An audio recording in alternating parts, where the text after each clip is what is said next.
Boa tarde, que a graça e a paz do nosso Senhor Jesus seja sobre a sua vida. Estou feliz de estar aqui mais uma vez com os irmãos, com as irmãs, podendo trazer um pouco mais da porção da Palavra de Deus. E hoje nós vamos dar continuidade ao nosso estudo sobre cura da alma, cura interior, né? Estamos trazendo aqui, falando sobre as almas feridas e já fizemos três partes. Hoje vai ser a parte número 4 e creio que na semana que vem já encerramos. E se você está assistindo esse vídeo pela primeira vez, eu quero te convidar para que você visite o nosso canal. Temos lá um conteúdo bem vasto de louvores, de pregações, de outros estudos. E aí, deixe o seu like, compartilhe, deixe os seus comentários, porque para nós os comentários são muito importantes, né? Às vezes a pessoa tem alguma coisa que a pessoa não gosta e fica sem graça de comentar. Não fique sem graça, porque nós não queremos só like, não é? Um dislike também às vezes nos ajuda, desde que venha seguido de um comentário, para que nós possamos saber onde é que nós temos que melhorar o nosso trabalho. Amém? Então, nós falamos na semana passada sobre as duas colunas do processo de cura e libertação, que é a oração e o perdão. E nós começamos falando sobre a dinâmica do perdão baseado na oração do Pai Nosso, que está no livro de Mateus, capítulo 6, dos versículos 9 ao versículo 13. Amém? Depois você confira lá, veja na sua Bíblia. Não é uma oração muito linda, que a gente aprende muito. A dinâmica da oração do Pai Nosso é algo muito tremendo. E nós vamos começar o nosso estudo exatamente fazendo a oração do Pai Nosso. Se você quiser, feche os seus olhos, curve a sua cabeça e vamos falar com o Pai. Pai nosso que estais nos céus, santificado seja o vosso nome, venha a nós o vosso reino e seja feita a tua vontade, assim na terra como no céu. O pão nosso de cada dia nos dai hoje, perdoai as nossas ofensas, assim como nós perdoamos a quem nos tem ofendido. Não nos deixeis cair em tentação, mas livrai-nos de todo o mal, porque teu é o reino, o poder e a glória para todos sempre. Amém. Amém? Então vamos lá. Nós vimos aqui que a primeira coisa que Jesus nos ensina na oração do Pai Nosso é o reconhecimento da paternidade e da soberania de Deus sobre a nossa vida. E se eu e você, nós queremos ter um relacionamento real, verdadeiro e duradouro com Deus, esse relacionamento ele não pode ser um relacionamento superficial. E também vimos que para algumas pessoas, ou pessoas que não conheceram o pai biológico ou tiveram uma vida inteira com muita dificuldade no relacionamento com o pai biológico, essa tarefa não vai ser uma tarefa muito fácil, né? Estabelecer um relacionamento com Deus. Vimos também que durante a oração nós vamos invocar que venha a nós o reino de Deus, né? Venha a nós o vosso reino.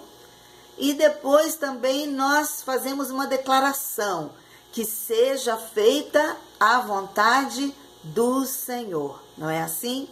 Então, no reino do Espírito, a partir do momento em que eu declaro que não seja feita mais a minha vontade, mas que seja feita a vontade do Senhor, o que vai começar a acontecer? Tudo aquilo que Ele tem para realizar na minha vida vai começar a ser realizado.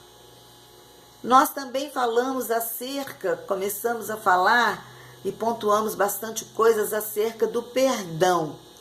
e principalmente dos males que a falta do perdão ela vai produzir no homem, ok? Então, como nós vimos, a falta do perdão ela é algo assim extremamente sério e que vai deixar sequelas terríveis na alma humana. E a primeira delas é que, se eu não perdoo, o Pai Celestial também não vai me perdoar. E isso é uma coisa bastante séria, e que às vezes as pessoas fazem a oração do Pai Nosso de uma forma tão automática, né? Parece que liga lá, como se ligasse um computador e apertasse o Enter e a coisa funcionasse. Só que nós estamos aprendendo que não é assim. É um relacionamento. A oração é uma forma de relacionarmos com Deus. E eu não me relaciono com o outro automaticamente, no automático. Não é assim. Existe diálogo, existe sentimento, existe respeito. Então, com Deus também não vai ser diferente. Então, eu preciso aprender que na oração que Jesus ensinou à humanidade, porque essa é uma oração que toda a humanidade, todo cristão, em qualquer lugar do planeta, ele aprende esta oração. Olha que coisa grandiosa, não é? Então, todos nós aprendemos que se eu não perdoo, eu também não vou receber o perdão de Deus. A segunda coisa que aprendemos e que também não é menos sério é sobre a raiz de amargura que ela é gerada no interior daquelas pessoas que não conseguem perdoar. E isso vai tornar essas pessoas não só amargas, mas elas vão contaminar as outras pessoas com a sua amargura. E a terceira coisa que nós vimos com relação à falta do perdão, que está lá, aliás, nós não vimos, nós vamos ver agora, né? Que está lá no livro de Mateus, porque esse aqui eu ainda não tinha citado, agora que eu estou vendo aqui. Mateus capítulo 18, a partir do versículo 21. Então, que diz assim, é um texto um pouquinho longo, mas eu preciso ler ele todo. Então, Pedro, aproximando-se dele, disse: Senhor, até quantas vezes pecará meu irmão contra mim e eu lhe perdoarei? Até 7? Jesus lhe disse: Não te digo que até 7, mas até 70 vezes 7. Por isso, o reino dos céus pode comparar-se a um certo rei. Aí Jesus traz uma parábola, que quis fazer contas com os seus servos. E começando a fazer contas, foi-lhe apresentado um que lhe devia 10.000 talentos. E não tendo ele com que pagar, o seu senhor mandou que ele e sua mulher e seus filhos fossem vendidos, com tudo quanto tinha, para que a dívida se lhe pagasse. Então aquele servo, prostrando-se, o reverenciava, dizendo: Senhor, seja generoso para comigo, e tudo eu te pagarei. Então o senhor daquele servo, movido de íntima compaixão, soltou e lhe perdoou a dívida. Saindo, porém, aquele servo encontrou um dos seus conservos que lhe devia 100 dinheiros, e lançando dele mão, sufocava-o, dizendo: paga-me o que me deves. Então o seu companheiro, prostrando-se aos seus pés, rogava-lhe, dizendo: seja generoso para comigo, e tudo te pagarei. Ele, porém, não quis.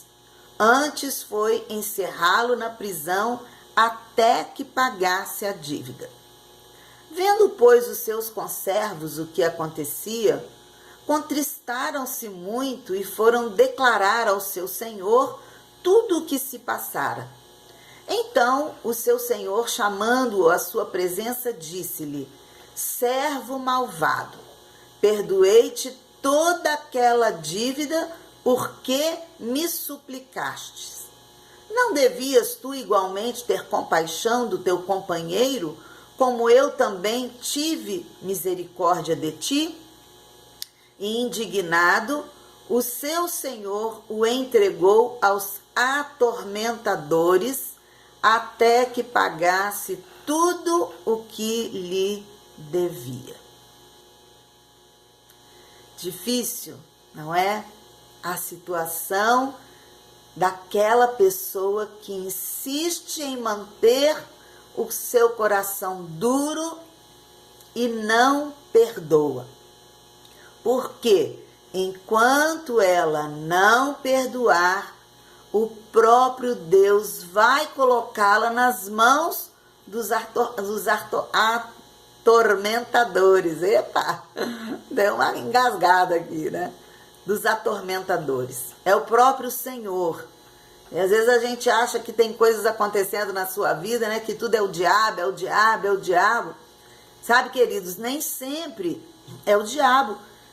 Nem sempre são os atormentadores que vêm, não, eles só vêm e as coisas no reino do Espírito, elas funcionam na base da legalidade. Então, se há legalidade, as coisas as portas vão se abrir, os atormentadores vão começar a se movimentar na nossa vida, a menos que seja uma permissão de Deus. Eu não fiz nada, eu não dei legalidade nenhuma, mas Deus está permitindo. E nós vamos ver isso que aconteceu na vida de quem? Na vida de Jó. Jó, ele passou pela experiência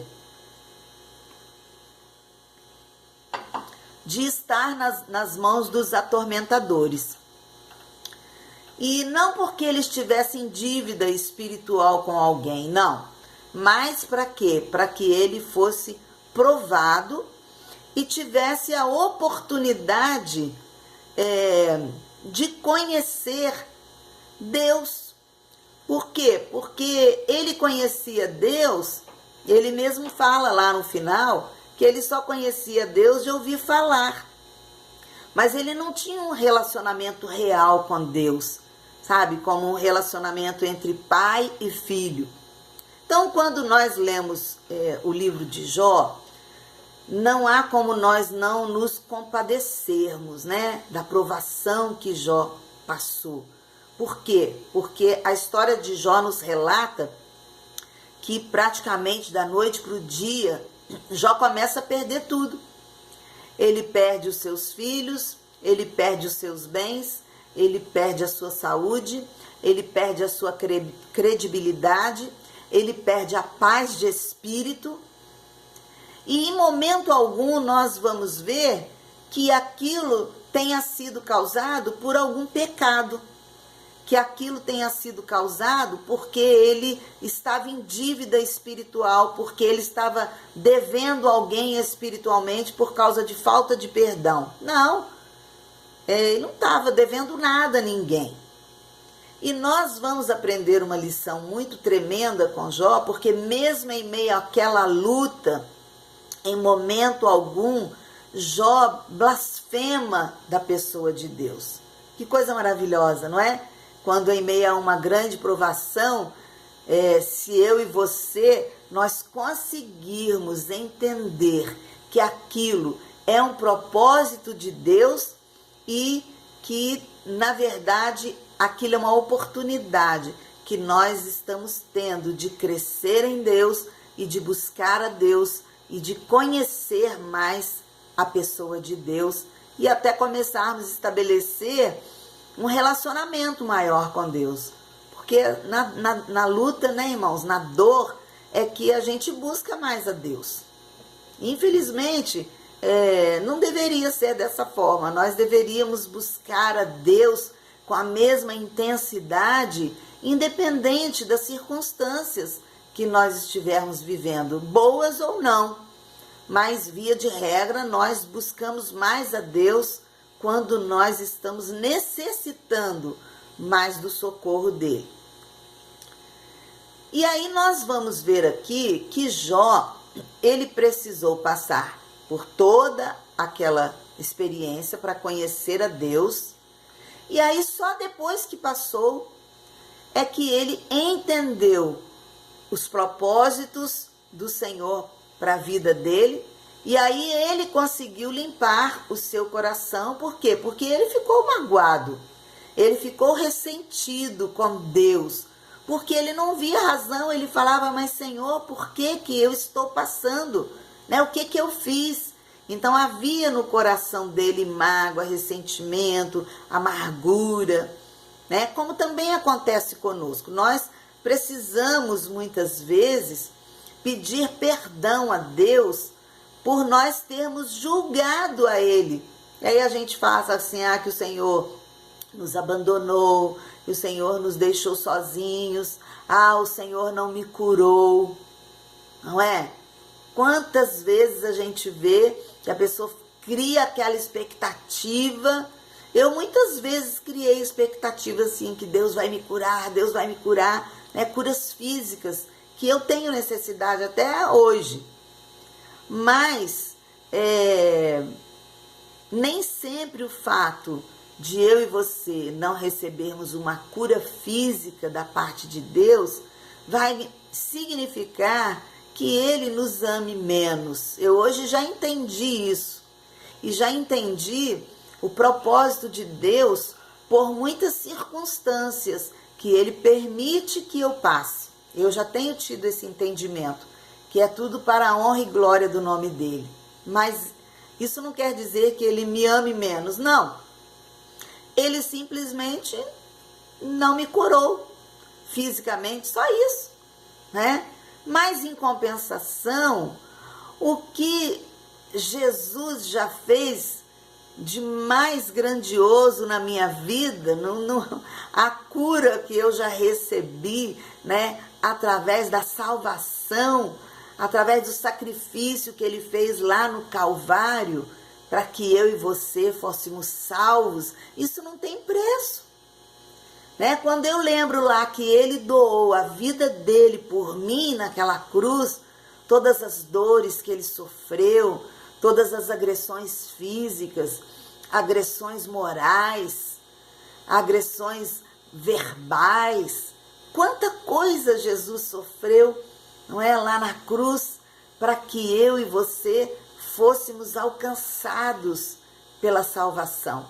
Então, Ele às vezes não vai me curar, mas em compensação, eu vou estar com Ele na eternidade, não é? Então, assim, o que é uma cura física diante de uma eternidade com Deus? E aí eu não reclamo mais, não é? Vou passando aqui as minhas dores, nos dias que está um pouquinho mais frio assim, dói mais um pouquinho, Tenho duas bengalas aqui que me ajudam a caminhar e glória a Deus por isso, amém? Tem uma pesquisa que eu trouxe aqui, que eu achei muito interessante. Ela foi feita em 1998 na Fundação John Templeton. E eles realizaram uma série de estudos e pesquisas acadêmicas sobre o perdão. E os resultados foram assim surpreendentes. Tem uma das pesquisadoras, Michelle Nelson, ela relata na pesquisa que o que mais chamou a atenção dela foi o fato do perdão gerar no perdoador, quer dizer, naquele que está perdoando, benefícios psicológicos e físicos altamente positivos. E dentro das suas pesquisas, porque foram vários pesquisadores, a Michelle, ela classifica o perdão em 3 categorias. perdão distanciado, perdão limitado e perdão pleno. Então, o que vem a ser o perdão distanciado? O perdão distanciado, eles observaram nas pesquisas que ele ocorre quando há uma redução dos sentimentos negativos em relação ao agressor. Mas não vai acontecer nenhum tipo de reconciliação.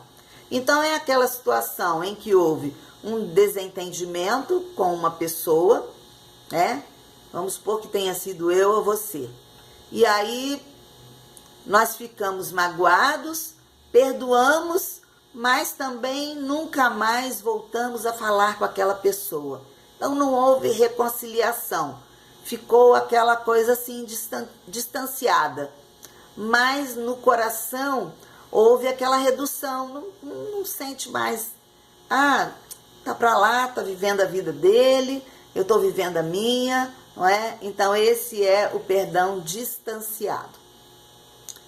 Tem também a segunda categoria, é o perdão limitado. O perdão limitado ocorre, aí ele já avança um pouquinho mais, porque eles verificaram nos estudos que o perdão limitado já vai acontecer uma significativa redução dos sentimentos negativos para com o agressor. E a recuperação de um relacionamento parcial com ele. Então, há também uma diminuição na intensidade emocional do relacionamento. Então, nós observamos que no perdão distanciado houve uma redução dos sentimentos negativos, né, para com o agressor, e já no limitado há uma redução desses sentimentos, mas já é uma redução significativa. Então vai ocorrer que aquele relacionamento que ele não vai se quebrar totalmente, mas também nunca mais será o mesmo, vai haver um limite para aquele relacionamento. As pessoas se perdoaram, os sentimentos já não são tantos, as pessoas voltaram a se falar, a se relacionar, mas houve uma quebra e aquilo limita o relacionamento. E a terceira categoria é o perdão pleno. Então, esse aí deve ser show, né? Porque o perdão pleno, ele ocorre quando os sentimentos negativos em relação ao agressor, eles deixam de existir totalmente. Olha que coisa linda! Deixa de existir totalmente. Então, assim, sem dúvida alguma, este é o melhor perdão, né? O melhor de todos é o perdão pleno. Nós sabemos que o perdão, ele acontece aonde? Na nossa mente, no campo das nossas emoções, onde são gerados os nossos sentimentos. É assim? E mesmo sabendo que com uma ou outra pessoa não haverá recuperação do relacionamento, nós devemos buscar pela plenitude do perdão. Porque às vezes a gente sabe, né? A gente perdoa totalmente, mas às vezes aquele relacionamento que, como até pelas próprias circunstâncias, a pessoa já mora muito distante e há aquela dificuldade em se falar, em se ver, então não vai haver totalmente aquela volta do relacionamento como era, mas o mais importante já aconteceu, que é o quê? Que é a pessoa estar com o coração limpo, coração livre, né? Aqueles sentimentos assim, eles deixaram de existir totalmente. Que coisa maravilhosa, né? Agora, a questão é como perdoar plenamente, que nós vimos aqui que o perdão pleno é o perdão ideal, não é? A um pai ou a uma mãe que abandonou o filho completamente. Como é que esses filhos vão conseguir perdoar esse pai ou esta mãe? Como é também que uma mulher vai conseguir perdoar plenamente a um marido que a vida inteira a agrediu? Ou então, como é que um marido vai conseguir perdoar plenamente a uma esposa que a vida inteira o traiu? Como é perdoar a um estrupador plenamente? A um molestador? Porque perdoar não é um ato fácil, não é? Mas a única pessoa que perde com a falta do perdão é aquela que carrega os sentimentos negativos na sua alma. Então nós sempre temos que lembrar isso, mas se eu não perdoo, não é fácil, não é fácil. Mas também se eu não perdoar, quem é que vai ficar com a pior parte dessa história? A outra pessoa que eu não estou perdoando ou eu que não estou conseguindo perdoar? Quem que fica com a pior fatia desse bolo podre aí? Quem fica? Sem dúvida alguma nós sabemos que a mágoa, a raiva, o ódio, o ressentimento que vai gerar a amargura, né? Falamos sobre isso no capítulo anterior. As dores físicas, enfermidades que podem até ser desenvolvidas pela falta do perdão, enxaqueca, gastrite, úlcera, pressão alta, câncer e tantas outras. Quem é que vai ficar com essa fatia? É a pessoa que não perdoa. Então, quando eu estou ressentida, a minha alma, olha só como nós precisamos vigiar muito a nossa mente, né? A nossa alma. Por quê? Porque quando eu estou ressentida por algum motivo, a minha alma, ela gera a ilusão de que a pessoa que me magoou, a pessoa que me feriu, ela terá muito mais chances de ser punida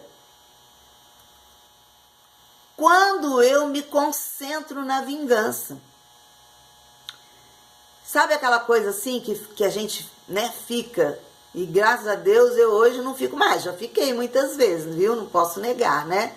Mas a gente vai vivendo, vai aprendendo, vai orando, vai se tratando, Jesus vai curando, né? Mas quantas vezes eu também já não tive essa reação? Não, fulano vai ter que pagar, de alguma forma ela tem que pagar, de alguma forma ele tem que pagar, não é? Então, essa vingança, ela pode até não ser pelas minhas mãos, muito embora, assim, em alguns momentos, não é, da raiva, a gente até queira fazer as coisas, a justiça, né, com as nossas próprias mãos. Mas o meu desejo de que ela pague, né, de que ela sofra, assim, é tão intenso que isso se torna na minha vingança. Eu quero que a pessoa sofra o mesmo que ela me fez sofrer. Eu quero também que ela sofra, que ela pague. E aí é tão interessante isso, porque que eu falei que a alma ela gera essa ilusão, não é? Que a pessoa ela tem medo de abandonar aquele sentimento de vingança. Olha só, e achar que com isso o agressor ele não vai ser punido. Então, enquanto eu mantenho aquele sentimento vivo aqui dentro, né, corroendo a minha alma, eu tenho essa sensação de que a pessoa será punida. Então a vingança muitas vezes passa a ser, é triste isso, mas a vingança passa a ser a razão da existência de muitas pessoas. Nós vemos isso aí, né, e não há exagero nenhum da minha parte quando eu falo isso. Por quê? Porque a TV não nos mostra isso toda hora, não é? Quando a gente vê aí parente de alguém que morreu de uma forma injusta, a gente vê lá as pessoas declarando: olha, eu só vou ter paz quando o assassino do meu filho, do meu pai ou da minha mãe, enfim, quando essa pessoa, ela pagar pelo que ela fez. Então, amados, as pessoas, elas pedem justiça. Eu quero justiça, eu quero justiça. Mas os sentimentos que estão sendo gerados muitas vezes atrás dessa falsa justiça que elas querem na verdade, o sentimento da vingança. Então nós precisamos tomar muito cuidado por alguns caminhos que a nossa alma nos leva quando se trata da falta do perdão, não é? Então nós já falamos aqui que a gente fica sempre, nós temos aquela cultura errônea, né, de que sempre aprendemos, não, se alguém me fez um mal, a pessoa que tem que vir me pedir perdão. Já vimos também que a palavra de Deus nos ensina o contrário, não é? Se eu sei que o irmão tem algo contra mim, ou se o irmão me fez algo, a pessoa me fez algo, eu vou lá e peço perdão à pessoa. Né? Parece uma coisa absurda, mas não é, porque se fosse absurdo, o Senhor não nos ensinaria a nós agirmos desta maneira. Amém? Então que nós fiquemos hoje aí com esse aprendizado sobre as 3 categorias de perdão: perdão distanciado, perdão limitado e perdão pleno. E eu espero que a sua escolha seja a de perdoar plenamente quem quer que seja. Amém? Até o próximo vídeo. Na próxima semana nós já estaremos concluindo este estudo sobre alma ferida. Que Deus te abençoe, tenha um excelente final de semana, que a graça do Senhor continue sendo plenamente sobre a sua vida, a sua casa e a sua família. Amém? Um beijo grande no seu coração.